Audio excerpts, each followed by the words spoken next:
Padre, en el nombre de Jesús, oramos en esta mañana dándote gracias por tu amor, por tu misericordia, por tu bondad. Gracias por el regalo más grande que tú nos has dado, un regalo grande y eterno que es tu Hijo Jesucristo. Y en Él tú nos has dado todo lo que necesitamos. Gracias porque Jesucristo no es el centro de tu economía, sino que es el todo en todo. Por eso te alabamos y te damos gracias, Padre. En esta mañana te pedimos que te glorifiques en esta reunión que tú nos has permitido tener, por la palabra que ha de ser impartida, que seamos aquellos que la oyen, la retienen, y tú nos guías a poner en práctica lo que tengamos que poner en práctica para la gloria y honra de tu nombre. Queremos en esta mañana, Padre, orar por el hermano Pepín. Es tu hijo. Tú sabes mejor que nosotros dónde lo tienen. Está hospitalizado en un hospital en Bayamón. Su esposa Sofía me llamó ayer llorando. Le diagnosticaron cáncer en la piel y allí está. Te pedimos que tú te glorifiques, Padre, en esta situación y que nos enseñes y a los familiares de él a acatar tu voluntad. Sabemos que tú lo puedes traer nuevamente con salud a la casa, pero que sea hecho conforme a tu voluntad, Padre. Oramos también por el hermano Heriberto, que está con asma en la casa. Tu hijo amado también, Padre de la gloria. Te pedimos que tu poder sanador llegue a él y esa asma sea desaparecida. Te pido también, Padre, por la familia de Pepín, su esposa, sus hermanos carnales, que ella está sufriendo mucho, que tú le des fortaleza y que tú la guíes a seguir escuchando los videos que los está escuchando, Padre. Sabemos cuál es y tú lo sabes también, en qué creencia ella fue criada. Pero yo sigo creyendo lo que dijo Cristo, que nadie podía venir a Él si tú no le traes. Por eso, Padre, el que ella venga a Cristo Jesús no depende de mí, depende de ti. Que siga escuchando la palabra y tú le das el crecimiento, porque eres tú el que le da el crecimiento a la misma. Gracias por la palabra que va a ser impartida, nuestro alimento espiritual, y también oramos de una vez por los alimentos para nuestro cuerpo que una hermana con su esposo trajeron. Hermana Yajaira y su esposo Edwin. Gracias por las manos que perfeccionaron los alimentos, los cuales vamos a participar. Los bendecimos en el nombre de Jesús, dándote gracias, Padre, porque tú eres nuestro proveedor. Y así podemos seguir poco a poco viendo cada miembro del cuerpo funcionando para el cuerpo. Por eso te damos gracias. En el nombre de Jesús, amén. Y le dejamos la parte de la administración a nuestro hermano pastor que vino de Florida, Héctor Collazo, que lo tenemos de visita y se nos va el viernes que viene. No voy a llorar, tranquilo. Le paso el micrófono a él. ¿Ya está listo? Y ya está. ¿Por ahí? Saludos, amados.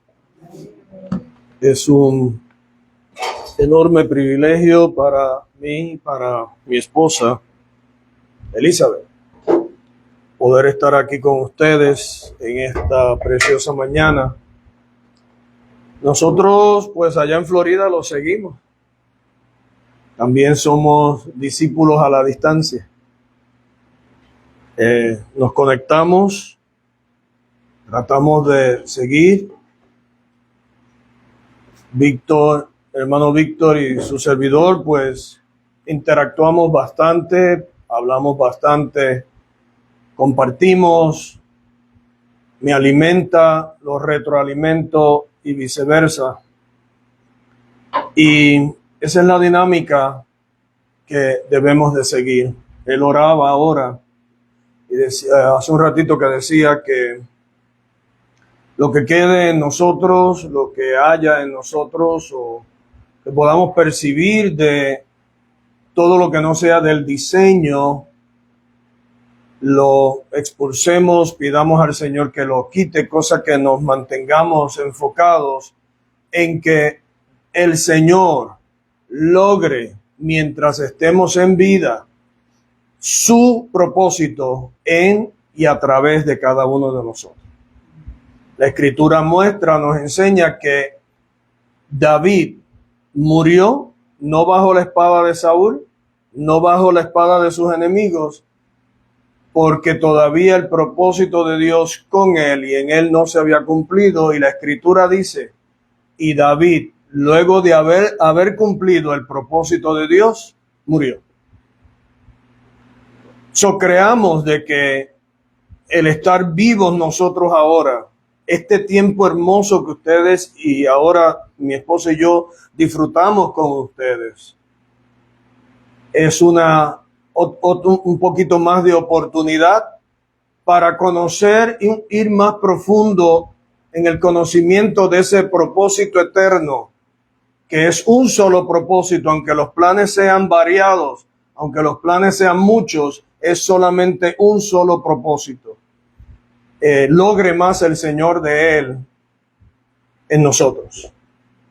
Logre más de ese propósito en cada uno de nosotros. Yo quiero compartir con cada uno de ustedes y con los que nos van a estar viendo en vivo ahora y luego a través de la grabación, una palabra que está bien arraigada en mi corazón. Y entiendo de que aquí hay personas nuevas quizás en este lugar, o quizás también sean nuevos en la fe. Algunos con quizás meses, quizás pocos años en la vida de la iglesia. Sea para uno o sea para el otro, pienso que lo que vamos a compartir le va a ser de quizás confirmación, de afirmación, quizás de reto. Porque en sí la palabra del Señor, cuando viene a nosotros, viene para transformarnos, viene para hacer cambios, viene para alumbrarnos y que podamos ver un poquito mejor cuál es el deseo de Dios, la intención de Dios, la voluntad de Dios. Obviamente voy a hablar con ustedes, voy a transmitir algo de la Escritura, pero entendiendo que la revelación toda en su plenitud no está en solamente el ratito que vamos a estar hablando aquí. Y la revelación no la tiene un solo hombre, un solo individuo. La revelación, el Señor la transmite a través del cuerpo, a través de los miembros. Por eso es que es importante que aunque haya alimentación, haya retroalimentación. Y sería bueno, en mi opinión, que una vez terminado lo que traigamos en este día, entre nosotros haya una retroalimentación. De mi parte le digo que yo la voy a querer, la voy a anhelar. Y sería bueno esa práctica. Porque se aplica el principio de que el Señor usa a los miembros del cuerpo para que su vida fluya. Y lo que me falte a mí, usted me lo complete. Lo que le falte a usted, confiando en el Señor, que sea completado o sea añadido, sea sumado a su vida en esta mañana. ¿Me estoy haciendo claro? Creo con todo mi corazón que si estamos aquí y obviamente teniendo en consideración a hermanos como Heriberto, como otros que a lo mejor no pudieron estar aquí, pero que a lo mejor están conectados ahora, o a lo mejor verán la grabación más adelante. Si estamos aquí es porque algo nos interesa, algo importante. Consideramos este momento para nuestras vidas. Y yo te pido en el amor del Señor que no solamente tengas la escritura abierta contigo, sino también tu corazón, tu mente y sobre todo tu espíritu, para que sea ahí donde caiga algo de lo que se diga hoy en ese corazón que ya Dios ha estado trabajando en tu vida y en mi vida. Tema que debemos de seguir enfatizando en nuestras vidas es el tema de la iglesia. Muy importante que sigamos profundizando en conocer el diseño de la iglesia. ¿Por qué somos iglesia y por qué no vamos a la iglesia? Y a lo mejor cosas que yo diga aquí quizás es hacer llover sobre mojado, pero que nos sirva de confirmación. Pero si algo te pido es que tengas la escritura contigo abierta la escritura, para que tanto ahora como en la retroalimentación, que confío en el Señor que se dé, podamos hacerlo todo por la escritura y la revelación que ella a través del Espíritu Santo nos da. Como yo lo sigo, obviamente aquí se ha hablado que la iglesia no es una organización humana, una inventiva humana. Se ha organizado, pero es porque así han decidido que mentes humanas. La iglesia es un organismo vivo. Es un organismo vivo, ¿por qué? Porque la iglesia es el único ente que porta la vida de Dios. Y esa vida, pues, es Cristo. Versos como, por ejemplo, Juan 14:6, allí nos dice bien claro, el Señor mismo dijo, yo soy el camino, la verdad y la vida.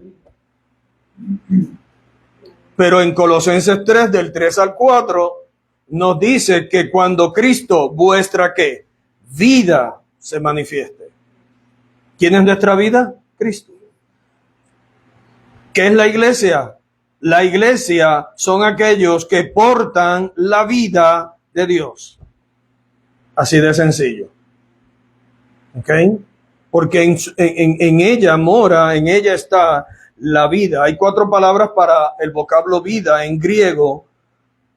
Y lo que habla aquí, tanto en Juan 14:6 como en Colosenses 3, del 3 al 4, la palabra griega que se usa ahí es la palabra zoe, que esa es la vida increada, la vida divina, la vida de Dios en nosotros. ¿Por quién? Por Cristo Jesús.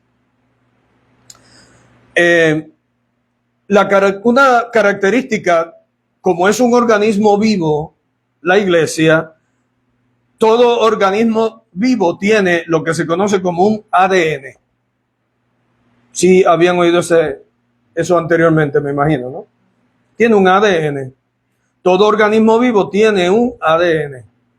¿Qué es el ADN? El ADN es el código maestro que almacena, ojo con esto, toda la información genética necesaria ¿para qué? Para el desarrollo, funcionamiento, crecimiento y reproducción de cada organismo. El asunto está que el ADN de la iglesia es un ADN espiritual. ¿Por qué? Porque viene de Dios. La Escritura dice que tenemos su vida y también la Escritura dice que a nosotros se nos ha dado el que seamos copartícipe o participante, me corrijo, de la naturaleza divina. ¿Lo creen? Eso lo dice la Escritura. Hemos venido a ser participantes de la naturaleza divina. El ADN es algo que se transfiere de un organismo vivo a otro. Pues si Dios está vivo, su ADN se transmite a otro organismo vivo, que es la iglesia, porque está viva, porque tiene a Cristo, y Él es que la vida. El hermano Víctor Manuel Pérez Román tiene el ADN del hermano Víctor Manuel Pérez Fuentes. Y no se puede negar que a quien cariñosamente le decimos Junito es hijo de Víctor y Elisa. El ADN de ellos fluye en él, fue pasado a él. Y por más que alguien le diga Junito, tú no puedes ser hijo de Víctor Pérez y Elisa Román, hay evidencia de que sí lo es. La iglesia tiene que el ADN del Señor, el ADN de Dios. Pero hermano Héctor, batallando con debilidades, con flaqueza, con situaciones, sí, todos, ¿quién no? Pero en nuestro espíritu es otro mundo diferente, porque en nuestro espíritu se ha mezclado con el Espíritu del Señor. El Espíritu del Señor se ha mezclado en nuestro espíritu, y el que se une al Señor, ¿qué? Un espíritu es con Él. Independientemente de nuestras pruebas, enfermedades, situaciones, dificultades, en nuestro espíritu está el ADN del Señor. Está la vida del Señor, ha sido pasada a nosotros. Y ese ADN ha sido transferido y se verá a través de la iglesia. ¿Por qué se verá a través de la iglesia? Porque la iglesia, ¿de dónde sale? ¿De una institución humana? La iglesia sale de Cristo, de la misma forma, y aquí se ha dicho que como Eva salió de Adán, la iglesia sale ¿de quién? De Cristo. Punto muy importante que tenemos que entender. Al ser iglesia, no somos iglesia por antojo de uno, por voluntad humana, es por Dios, sale de Dios. Es un punto que debemos de tener muy, muy claro. Ahora, ¿cómo ese ADN es expresado? Bueno, ese ADN es expresado a través de un cuerpo.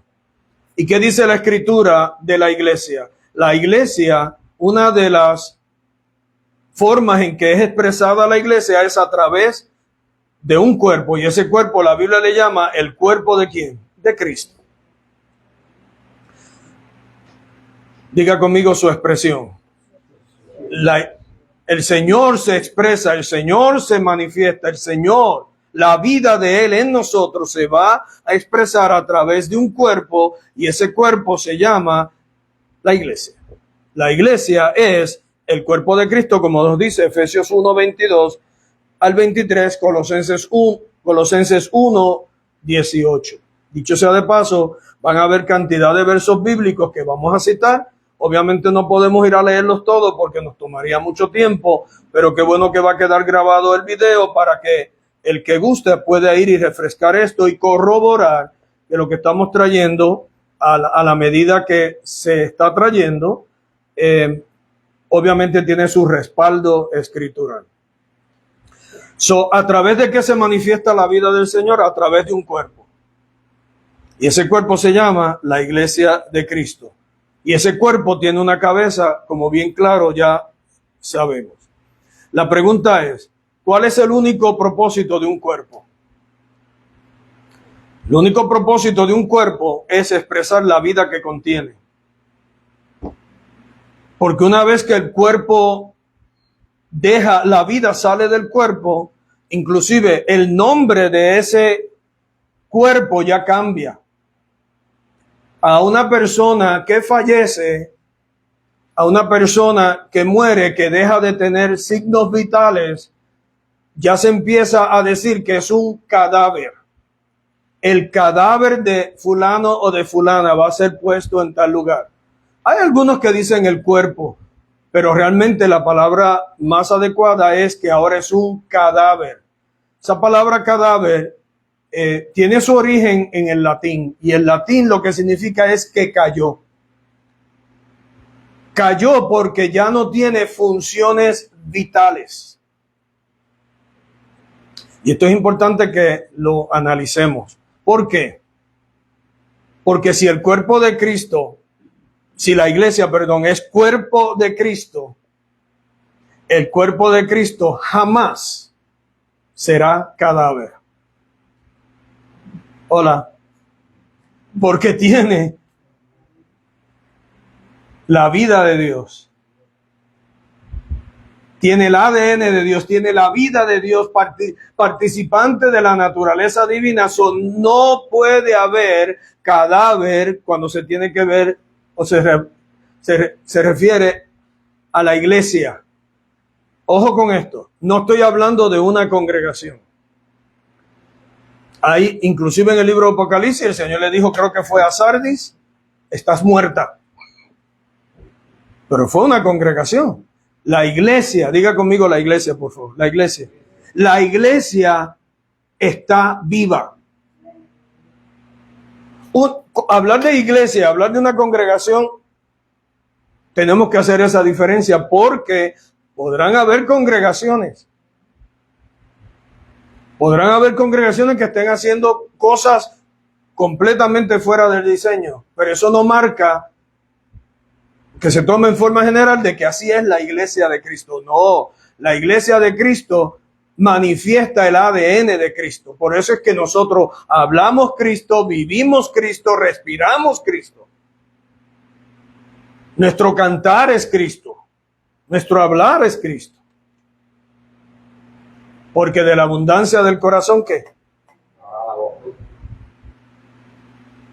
De la abundancia del corazón hablará la boca. El único propósito de un cuerpo es expresar la vida que contiene. Si tú y yo somos parte del cuerpo de Cristo, que no me cabe el menor ápice de duda de que sí, tu trabajo, mi función, es expresar la vida que es la única que debemos de expresar, la vida del Señor. Por eso es que estamos aquí, entiendo yo, para profundizar más en esa vida. Habiendo dicho esto, debemos de llegar a la conclusión de que no todo lo que tiene nombre de iglesia es cuerpo de Cristo. Dijera eso un poquito ahí. No todo lo que lleva nombre de iglesia es cuerpo de Cristo.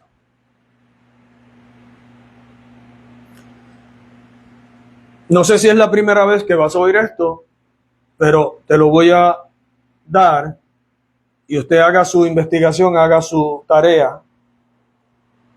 Pero en realidad, iglesia puede ser cualquier grupo, desde el punto de vista, digamos, griego, romano, pero mayormente griego. Cuando un cuerpo de bomberos, usando la ilustración de nuestro hermano Víctor, que fue bombero, se reúne en concepto greco-romano, ese cuerpo únicamente de bomberos se pudiera considerar una asamblea, que es otra definición para iglesia. ¿Por qué?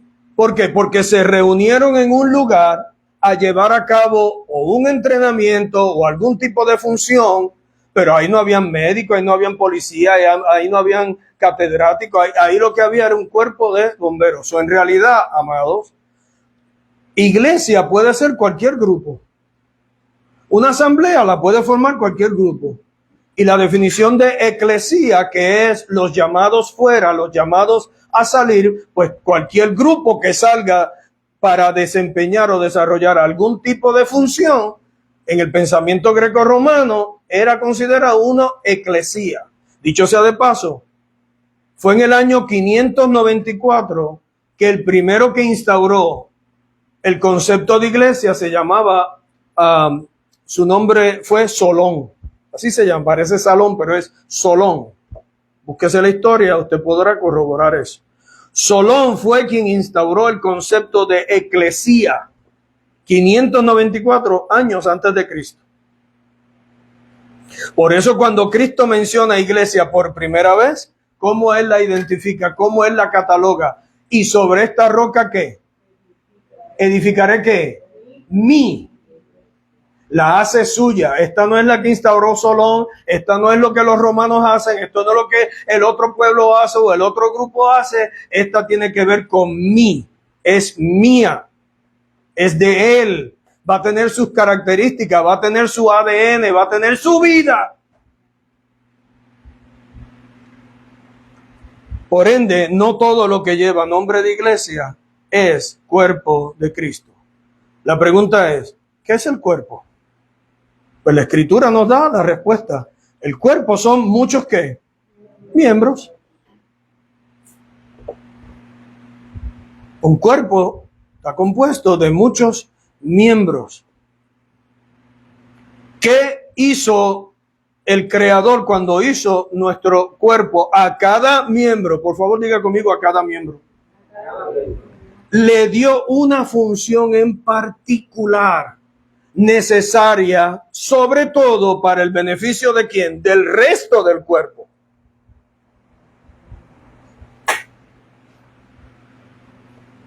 No era para su beneficio personal, era para que beneficiara al resto del cuerpo. Mis oídos están donde están para que el resto de mi cuerpo se beneficie de su función. ¿Sí me estoy haciendo claro? ¿Se puede entender? O sea, la nariz no gana nada con pasar aire. Quien saca provecho de que la nariz respire es quien, todo el cuerpo.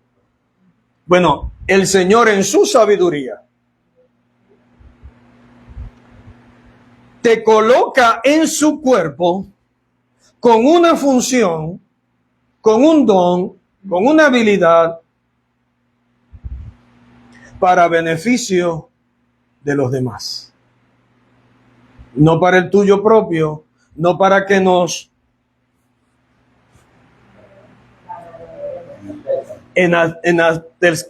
eso mismo, para no enaltecernos nosotros, o el gran predicador, el gran profeta.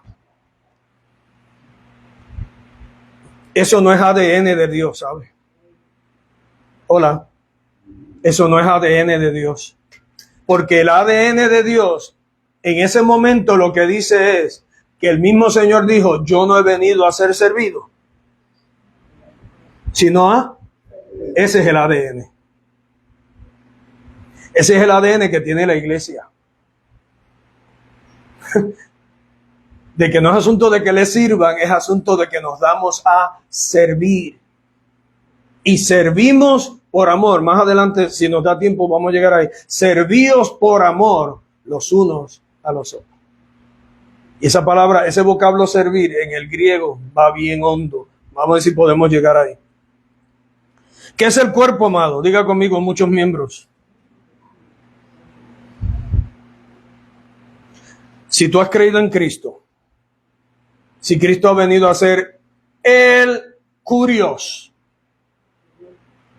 el amo, dueño, jefe, soberano, máxima autoridad, si Él es nuestro Kurios, nuestro Señor, nuestro amo, quiere decir que tú eres parte de ese cuerpo y eres un miembro de ese cuerpo con una función dada no por ninguna institución, sino por diseño. ¿Se atreve a decir conmigo por diseño? Por diseño de parte del Señor. Porque Dios no está loco. Dios no hace las cosas adrede o por placer. Él lo hace con un diseño, con una intención marcada, precisa. No, que Dios no necesita nada de nosotros, dicen por ahí. Bueno, hasta cierto punto tienes razón, pero en la edificación nos necesitamos los unos a los otros. ¿Cuál es el principio? Todo miembro del cuerpo humano es útil. Todo miembro en el cuerpo de Cristo es útil. Precisamente por esto es que a nivel local, la iglesia local debe de proveer una amplia oportunidad a todos para que se den a la edificación. Obviamente, amado,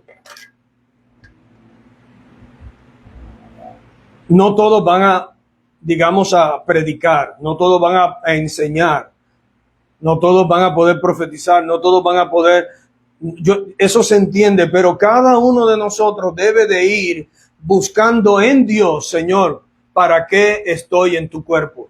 ¿Cuál es mi función? Es más, y en el servir, en lo que haya necesidad, en lo que hace falta, te vas a ir dando cuenta en qué área o áreas el Señor te quiere funcionando. Lo importante es que nos demos a servir.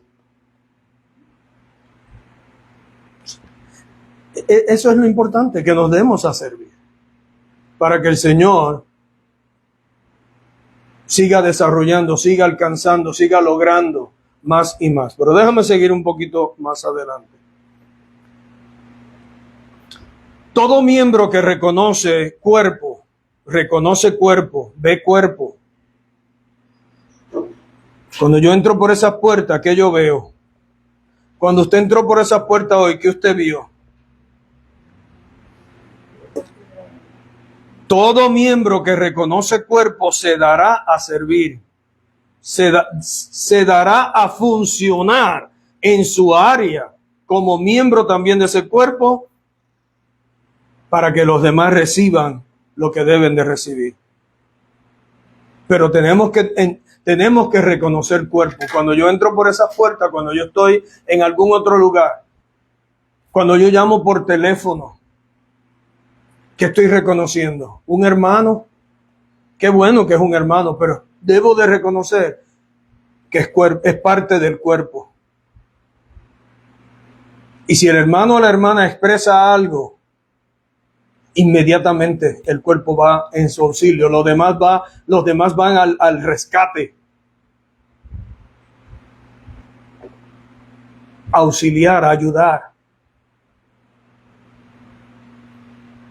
Van a ver, por ejemplo, usted se corta. La nariz no tiene que ver nada con eso. Un ejemplo. Las orejas no tienen que ver quizás nada con eso, aunque está en el cuerpo. Pero ellas se van a dar a la tarea, tanto la boca como la nariz, como todo, se va a dar para auxiliar a ese brazo que fue dañado, herido. Lo mismo pasa en el cuerpo de Cristo. ¿Qué vemos? ¿Qué vemos? Si vemos cuerpo, estamos bien. El asunto es que si en el cuerpo unos sirven y otros no se está manifestando cuerpo. Y si algo daña al cuerpo de Cristo, es el anonimato. Donde yo vivo ahora mismo, mi vecino se congrega en un lugar y en una conversación que tuvimos, me estaba hablando y estábamos platicando y él me dice, yo quisiera saber quién más está aquí de donde yo me congrego. Y yo lo miro y digo, ¿tú no sabes que 3 casas más abajo hay alguien que se congrega en el mismo lugar que tú te congregas? ¿Quién es ella? Fulana de tal. ¿Qué vemos, hermano, cuando vemos al hermano? O sea, yo llevo ahí 3 años, casi 3 años y medio, casi 3 años, perdón. Y no se conocen, no distinguieron cuerpo, no distinguieron un miembro del cuerpo de Cristo. Anonimato es algo muy feo. Anonimato es algo que no se debe de dar en el cuerpo de Cristo. Servíos por amor los unos a los otros. La iglesia como cuerpo de Cristo lo expresa a Él. Nada más que a Él. Expresa a Cristo, como dije ahorita, habla Cristo, vive Cristo. Expresar concilios, expresar denominaciones, expresar puntos denominacionales, eso es mezcla. Y eso es mezcla. Y eso es división, eso causa división. Nuestra conversación es Cristo, debe de ser Cristo. Querer mezclar en la vida de Cristo, en la vida de la iglesia, otras cosas que no son Cristo, inclusive es apostasía. Y estamos errando el blanco. Por lo tanto, al reunirme, digamos, en esta reunión, y del énfasis que quisiera dar hoy, si el tiempo me alcanza, Al reunirme, debo de hacerlo con la conciencia de que soy un miembro del cuerpo de Cristo con una función y que hay otros miembros que necesitan mi función y yo la de ellos. Al reunirme debemos de venir con esa conciencia.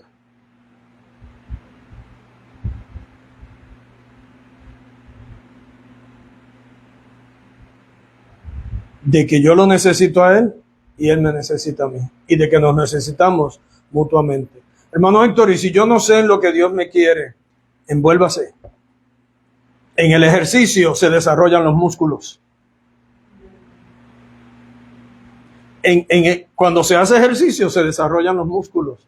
En el ejercicio nos vamos a dar cuenta, wow, el hermano me bendijo, el hermano me edificó, lo que yo dije lo más seguro. O sea, envuélvase. Al reunirme tengo que hacerlo con esa conciencia. No podemos venir a este lugar o a algún otro lugar solamente a sentarnos. No podemos hacer el papel de espectadores. ¿Sabes por qué? Porque le estamos negando al hermano que reciba algo de mí. Y para más, no estamos honrando al que nos puso en el cuerpo. Porque cuando yo ejerzo mi función como miembro, estoy honrando al que me puso en el cuerpo. Estoy diciendo, fuiste sabio en ponerme en el cuerpo, por ende yo sirvo la función que tú me has dado. ¿A quién? Al hermano que lo necesita. Te dirá, hermano Héctor, pero aquí somos 20, 25, cuando seamos 50, 100, 200, lo que usted está hablando no aplica. Y en parte tiene razón. Por eso es que más adelante vamos a hablar de cómo se puede llevar a cabo esto. Cuando la Escritura dice, el principio está en esto, al reunirme debe de ser para llevar a cabo un ensamblaje. Les voy a decir por qué.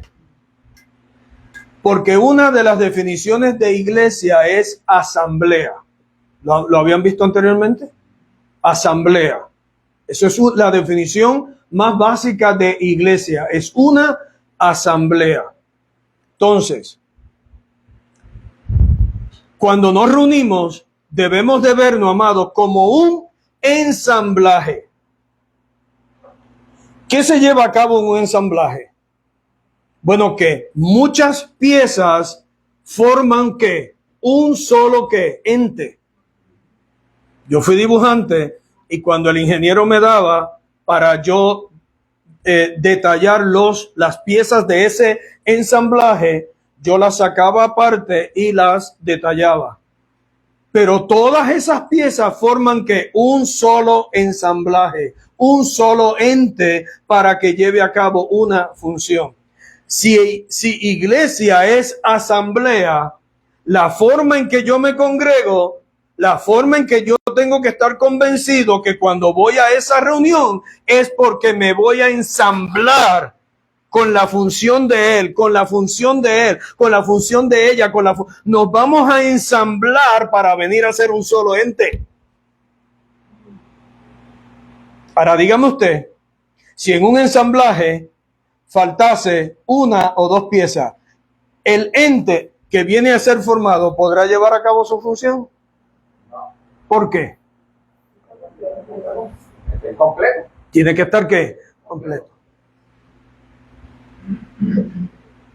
Si iglesia, y ustedes me corrigen si acaso estoy mal, si iglesia es un ensamblaje, es una asamblea, son muchos viniendo a ser uno, dígame usted si usted es importante o no, y no lo digo para que te enorgullezcas, sino que caiga un peso enorme sobre tus hombros de la responsabilidad que esto conlleva de ser la expresión viva de Dios sobre este globo terráqueo. Hola.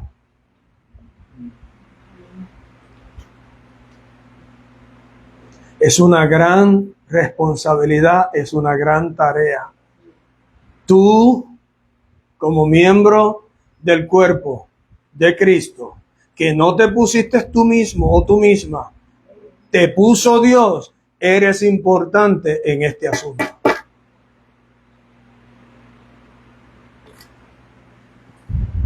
Digo, ¿cuántos se lo creen? Porque ahora falta que lo creas.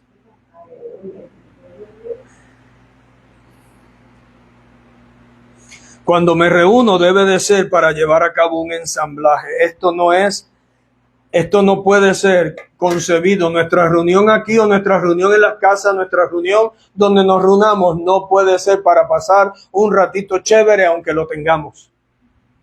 Se vale. Al ratito vamos a tener un ratito chévere de convivio. Porque ya me dijeron lo que hay. Aleluya.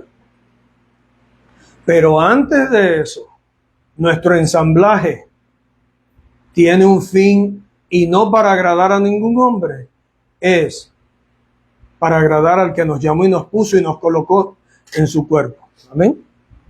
La escritura, mira hermano, rapidito, la escritura muestra 4 tipos de reuniones que se llevaban a cabo en la iglesia del primer siglo.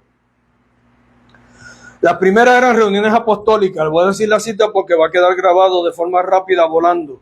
Reuniones apostólicas, Hechos 5:40 al 42, Hechos 19, 9 al 10 y Hechos 20 del 27 al 31. Y usted puede ver ahí que se consideraban reuniones apostólicas. La Biblia no dice que eran reuniones apostólicas, pero se ve el principio detrás de ellas. Número 2, reuniones evangelísticas. Su fin era transmitir el mensaje de salvación. Hechos 14:1, Hechos 17 del 1 al 33, Hechos 18 del 4 al 19. Son solamente ejemplos. También la escritura habla de una reunión de toma de decisiones, donde se reunían los apóstoles y el ancianato. Eso podemos verlo en Hechos 15. Y la última de las reuniones que entendemos muestra la escritura era reuniones de la iglesia. Diga conmigo, reuniones de la iglesia. Pues de la misma forma que se reunían los bomberos, pues también la iglesia se reunía. Y eran reuniones de la iglesia.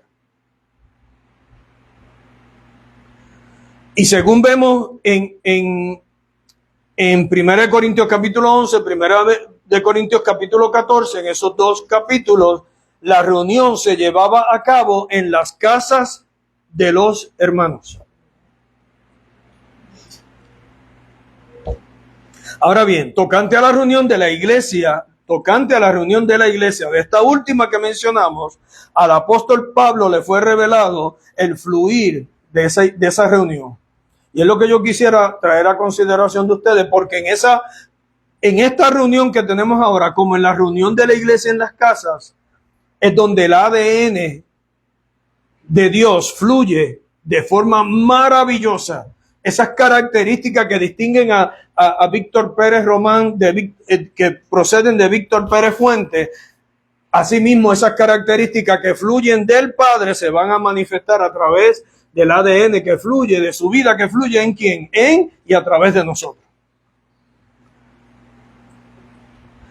Mira lo que dice, por ejemplo, hay muchos versos más, pero obviamente el tiempo no nos va a dar. 1 Corintios 14, 26. ¿Cuántos quieren ir allí conmigo? 1 Corintios 14, 26 dice, ¿qué hay pues, hermanos? Pregunta. Un verso que lo más seguro usted lo sabe hasta de memoria. ¿Qué hay pues, hermanos? ¿Qué hay? Ojo con esto. Cuando os reunís. ¿Cuál es la otra expresión que sigue? Cada uno. Diga conmigo, cada uno. Cada uno. Mastícalo. Digiérelo un poquito, por favor. Cada uno. No es el hermano Víctor Pérez, no es el hermano Héctor Solo, no es el hermano Raúl, no es la hermana Tat. No, cada uno, por favor, amado, por favor. No me tire con tomates ahora, por favor, síganme, esto es importante. Es cada uno. Por eso era que se llevaba a cabo en las casas familiares, en las casas de los hermanos, para que pudiera haber oportunidad para el cada uno, porque esas reuniones eran reuniones pequeñas, de unos 5, de unos 6, o del matrimonio con sus hijos, del matrimonio con algún otro matrimonio, y el cada uno se podía dar. Si en esta reunión fuera a hablar cada uno 5 minutos, ¿cuánto toma? Y que en 5 minutos no podemos desarrollar un mensaje pleno. Póngale 10 minutos que cada uno de ustedes hable en esta reunión. Es mucho tiempo, pero la estrategia, el diseño. La iglesia del primer siglo fluía tanto en reuniones masivas, como ya vimos, como en reuniones en las casas. Cosa que se ha perdido por dos enemigos. Las reuniones en las casas tienen dos enemigos. Y en esto el Señor desde el 2020 empezó a tratar conmigo de forma, se lo digo otro día, pero muy directa. Dos enemigos tienen las reuniones en las casas. La religiosidad.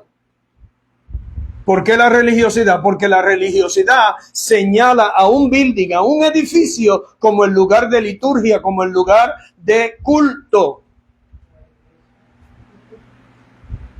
Y la gente prefiere mejor ir a un lugar supuestamente llamado sagrado, donde Dios y que vive, donde Dios habita, que abrir su casa para que la vida fluya y sea una lumbrera a nivel local en ese vecindario, en ese pueblo, en esa ciudad. Y número dos, la cultura. Ese es el segundo enemigo, porque la cultura nos habla de privacidad. Y en el último tiempo que yo estuve en Riverview, donde yo laboraba, yo hablé de esto y una persona directamente me dijo: yo no puedo abrir mi casa porque a mi casa no entra gente extraña. La cultura es uno de los enemigos peores del diseño de Dios de que la iglesia fluya en los hogares. Y la religiosidad, por otro lado, que señala un lugar de culto, un lugar donde todo se lleve a cabo ahí.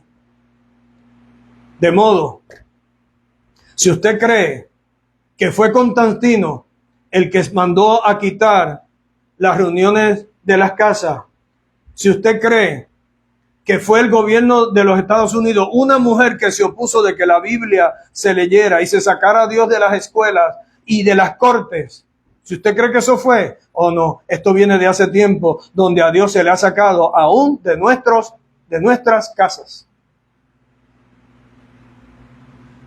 Yo espero que me amen todavía, por favor. Esto es muy serio, hermano. Muy serio. La iglesia, parte del diseño es en las casas nuestras. Cada uno, diga conmigo cada uno.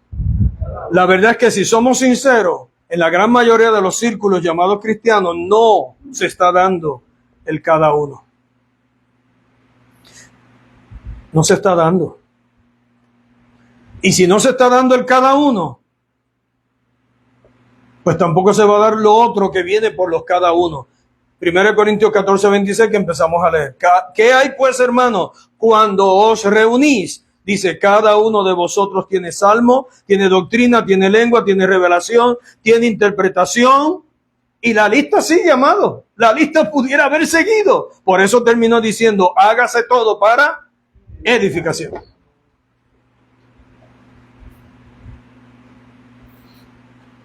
Pero para que haya edificación, tiene que darse también los cada uno. No sé si lo pudo ver ahí. Cada uno de vosotros. Porque tenemos que ver cuerpo, tenemos que entender cuerpo, tenemos que dejar que el cuerpo haga su función. Y como dije anteriormente, a lo mejor el hermano Edwin, perdona que uso tu nombre, a lo mejor el hermano Edwin no va a poder traer una enseñanza quizás como la que estoy trayendo, la que le trae el hermano Víctor, pero algo tiene Edwin de parte de Dios. Algo tiene cada uno de ustedes que aporta, que suma. Por favor, diga conmigo que suma. Y eso es lo que queremos. Que cuando nos ensamblamos y cada uno hace su función, sumamos al otro, sumamos. Porque no estamos aquí para restarle a nadie, no estamos aquí para señalar las dificultades de nadie, estamos aquí para levantar, estamos aquí para edificar, no para otra cosa. ¿Qué le pasa al café negro cuando usted le pone leche blanca? tanta leche le va a estar echando que el café negro desaparece. ¿Sí o no? Pero vamos a lo contrario. Agarre un poco de leche blanca y empiece a echar café negro. Va a suceder exactamente igual. Aquí no estamos para echar café negro en leche blanca. Aquí estamos para echar leche blanca en café negro. Si me pudieron entender. Ok. Mire, hermano, yo les reto a que usted haga una tarea. Y esa tarea va a ser de que usted busque en la Escritura la cantidad de veces que, sobre todo en las cartas paulinas, aparece la expresión cada uno y los unos a los otros. Usted se va a quedar boquiabierto de la cantidad de veces que aparece los unos a los otros y cada uno. Y si eso es así, imagínate la importancia que tiene de que cada uno lleve a cabo esa función. Oiga bien, vamos a desglosar un poquito más 1 Corintios 14, 26. Debemos aquí notar algo importante, ¿no? Dice, cuando os reunís. Obviamente se está dirigiendo a la iglesia. Digo conmigo, la iglesia. Ahí no había más nadie. Ahí no habían inconversos. Era la iglesia. Dice, cuando os reunís, o sea, cuando ustedes se reúnen. Ojo con esto, por favor. El vocablo reunís, que habla aquí, la palabra reunís, cuando ustedes se reúnen, en el griego es sunerkomai. Eso no se preocupe si lo pronuncié bien o mal, pero para que me puedan entender. Esa es una palabra compuesta de sun, S-O-O-N, que significa unión. Y el verbo erkomai, que significa venir. ¿Qué hay pues, hermanos, cuando ustedes vienen a unirse?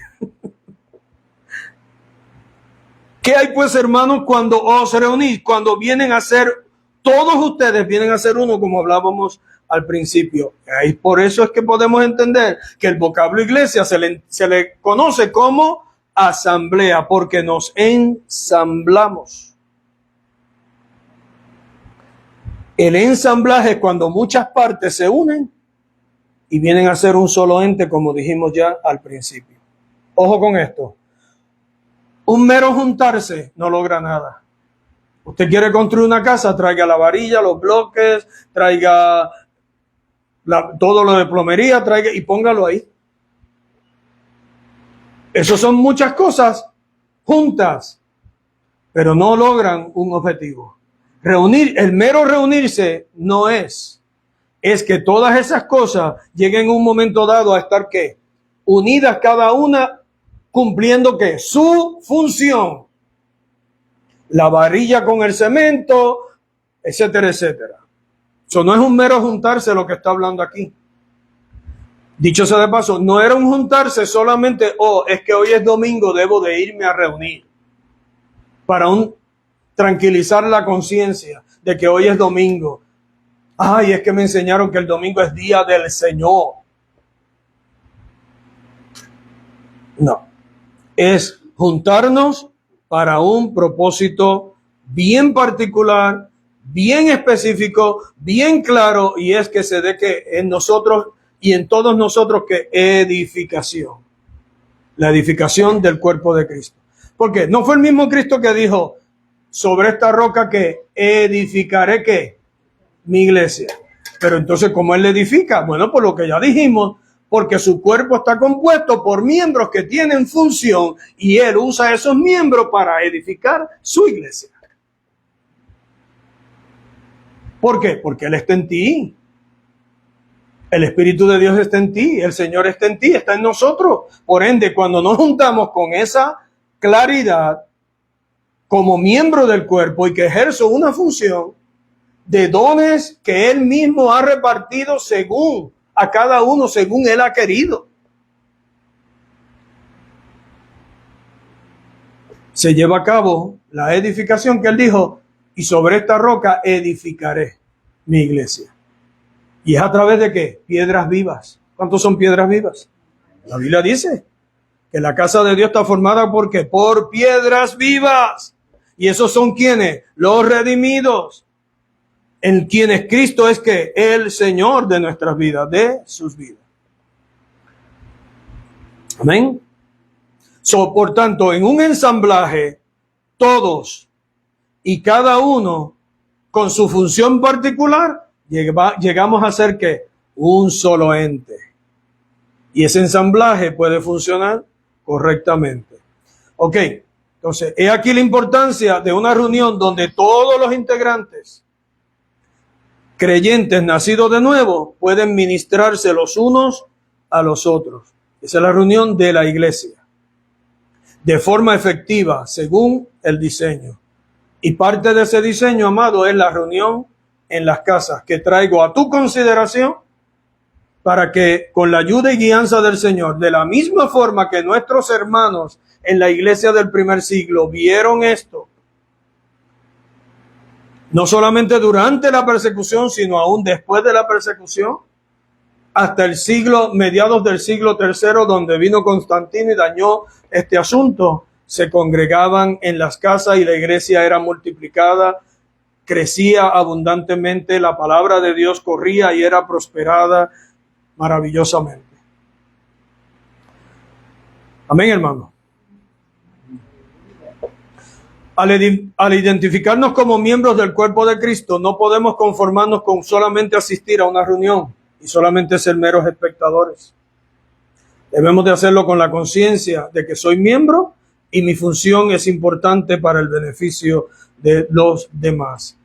Al ser miembros del cuerpo de Cristo, eso significa que en ti, en nosotros hay que una vida. Diga conmigo, una vida. ¿Qué vamos a hacer con esa vida? Esa vida, a mí, si hay vida, tiene que fluir. La vida no es para ser contenida, aguantada, apresada. La vida es para que fluya. Según Efesios capítulo 2, verso 1, Colosenses 3, 4, nos habla de esa vida que hablamos al principio, en la vida Zoé. Mira cómo dice el libro de Hebreos capítulo 10, verso 24 y 25. Vaya allí conmigo. Dice Hebreos 10, 24 y 25, y considerémonos unos a otros para estimularnos al amor y a las buenas obras, no dejando de congregarnos, como algunos tienen por costumbre, sino exhortándonos, y tanto más cuando veis que aquel día se acerca. Hebreos 10, 24 y 25. Mira cómo dice. El verso 24 dice, y considerémonos unos a otros. Vamos a ver qué el Señor quiso decir aquí. Cuando el vocablo considerémonos en el griego es katanoeo, que significa fijar la mente. Cuando la Escritura nos dice y considerémonos, lo que quiere decir es que al ensamblarnos, al congregarnos, debemos de fijar la mente. Y el mismo verso nos dice en qué debemos de fijar la mente. ¿En quién? En los unos a los otros.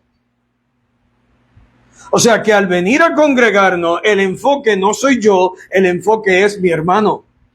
Yo valoro a mi hermano. Yo aprecio a mi hermano, yo lo valoro. Por tanto, sé que mi función le va a ser de beneficio.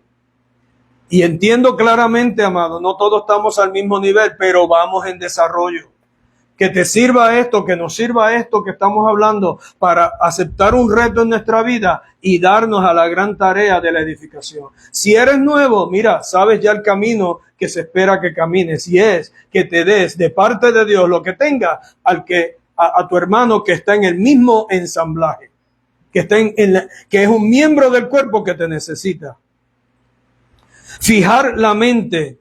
Por tanto, si fijo la mente en otro, cuando dice considerémonos, entonces eso está denotando que tengo cuidado. Al congregarme, mi cuidado debería de ser ¿quién? Mi hermano.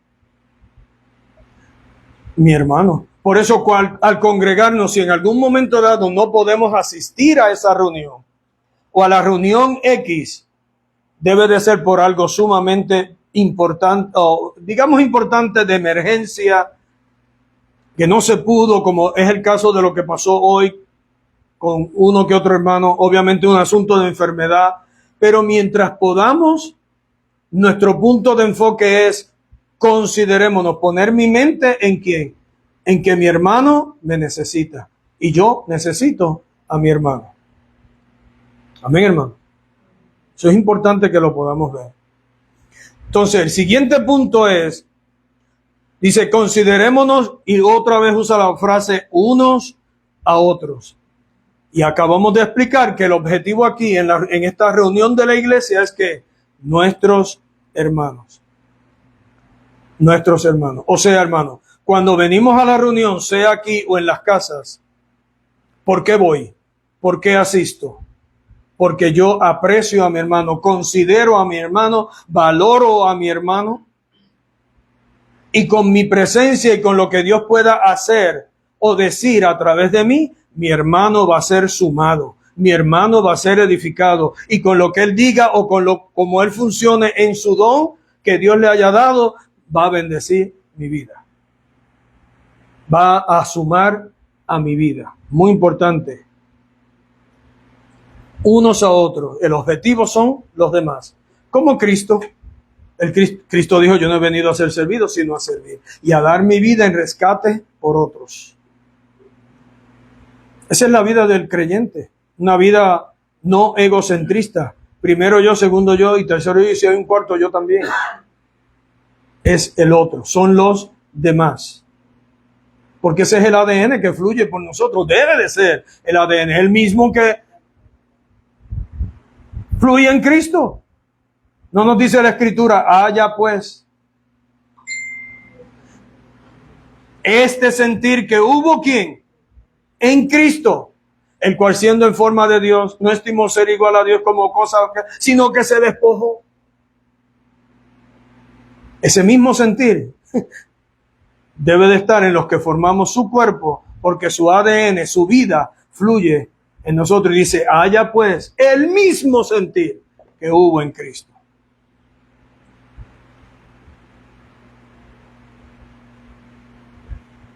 Hermano Víctor fluye de una forma, yo que soy hijo en la fe de él, porque él fue quien me ministró a mí, me ganó para Cristo, por así decirlo. Fluimos, cada uno, como dice Pedro, según el don que ha recibido. Dice, ministrelo, esa palabra en griego es servir. Diaconeo, sírvalo a los demás. Y estamos aquí con ese fin. Y nos reunimos en la casa con ese fin. Servir a los demás, ministrar a los demás, sumar a los demás. Pero los demás también llegan a esa reunión con la misma intención, con el mismo propósito. Y haya que comer o no haya que comer, venimos a lo que venimos, y es a la edificación.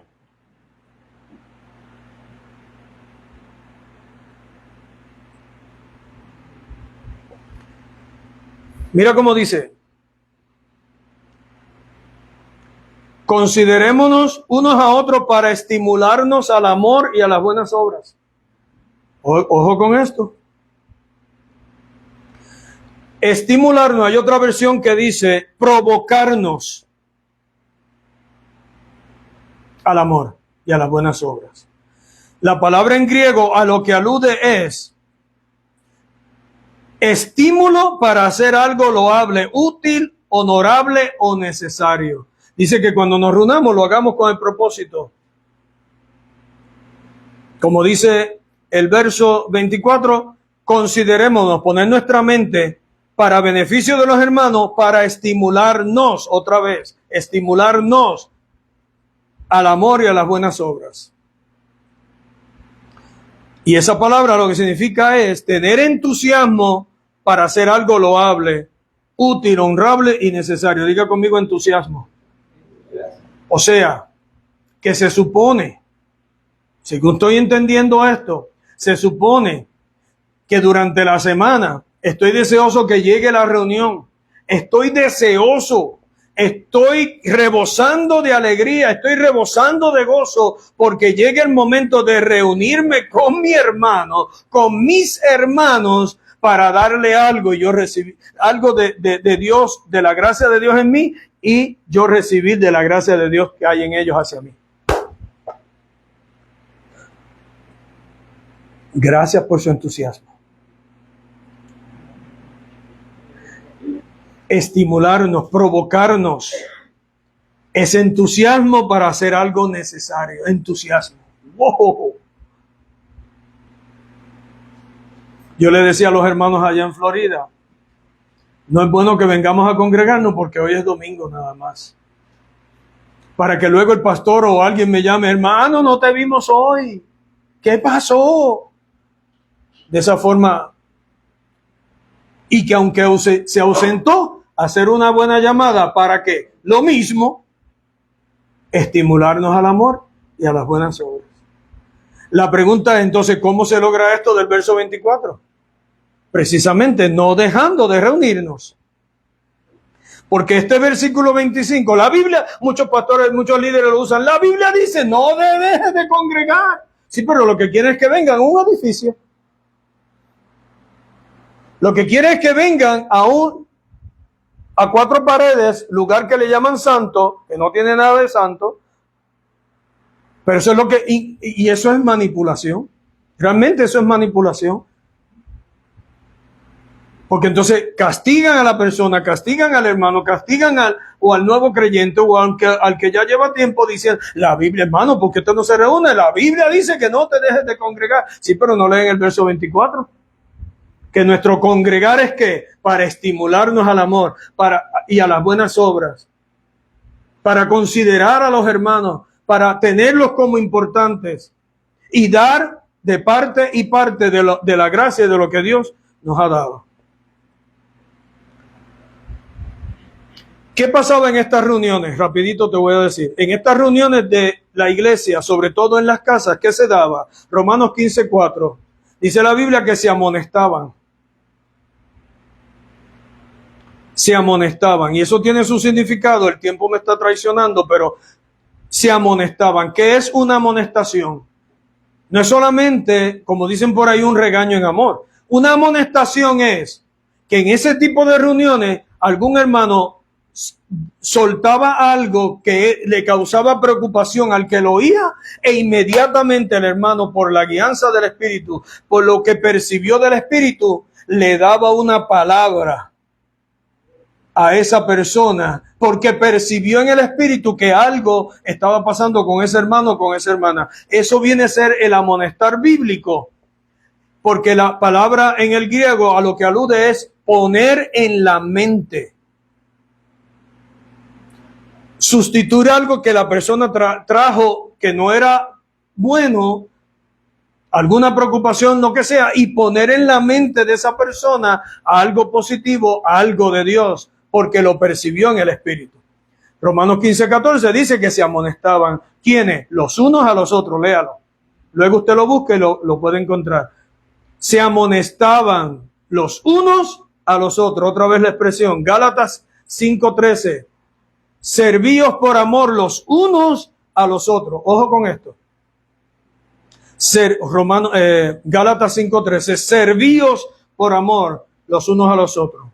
En cuestión de servir, hermano, hay 2 palabras en griego que la Biblia usa muy comúnmente. Una es doulos, que es siervo, y la otra palabra es diaconeo. Esas 2 palabras se usan en la Escritura. Cuando la Biblia dice en Gálatas 5:13, servíos por amor los unos a los otros, ojo con esto, a lo que alude es a duleo, que viene de ser esclavo. Ojo con esto. ¿Qué hacía un esclavo? ¿Cómo funcionaba un esclavo en la mentalidad cuando se escribió esto? Que el esclavo, lo que le pidieran que hiciera, lo hacía sin esperar nada a cambio.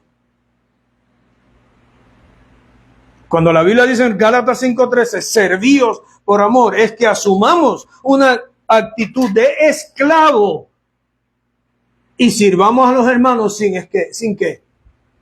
esperar nada a cambio. Por eso dice, servíos por amor los unos a los otros. Tremendo. Primera Tesalonicenses 5:11 decía, se animaban, animaos, o que se animaban los unos a los otros. Primera Tesalonicenses 5:11. Ojo con esto también. Esa palabra animarse, lo que significa en la palabra en el original es parakaleo, que es donde viene la palabra que nosotros conocemos, que el Espíritu Santo es el paracletos. Y paracletos lo que significa es que el Espíritu Santo viene a nuestro lado para ayudarnos. El mismo vocablo, cuando dice que se animaran los unos a los otros o se edificaban mutuamente, era que venían hermanos y se le alineaban al lado para ayudarlos a seguir o en una situación o precisamente en la vida cristiana. Cuando la Biblia dice en 1 Tesalonicenses 5:11 se animaban o se edificaban, está hablando precisamente de eso. Parakaleo, llamar otro al lado de uno. Y hermano, en la vida vamos a tener situaciones donde van a haber desiertos que tenemos que cruzar solos, pero van a haber situaciones donde obviamente nos vamos a necesitar los unos a los otros. Alguien va a desear que tú estés al lado de él o de ella para ayudarlo en este caminar. Hebreos 13:13 también se daba en las reuniones, sobre todo en las casas. Dice que se exhortaban, exhortaos los unos a los otros. Hebreos 13:13. Y ese exhortar era que sobre todo, alguien se acercaba a alguien y con el uso de palabras sabias dejaba marcada la vida de esa persona. Y por último, aunque hay muchos versos más, Primera de Pedro 4:10, dice la Escritura que se servían o se ministraban los unos a los otros, cada uno hacía esa labor, cada uno de ellos. Definitivamente, hermano, en definitiva, esta reunión es importante, debemos de entrar por esas puertas con conciencia de quién soy miembro de un cuerpo, tengo una función en particular de parte de Dios según Él repartió, según Él quiso, vengo a esta reunión o a la reunión de una casa con esa mentalidad, con esa convicción. Yo necesito a mi hermano me necesita, hay un fluir de vida en él, hay un fluir de vida en mí, él necesita ese fluir, él necesita de la medida de Cristo que yo tengo, yo necesito de la medida de Cristo que él o ella tiene.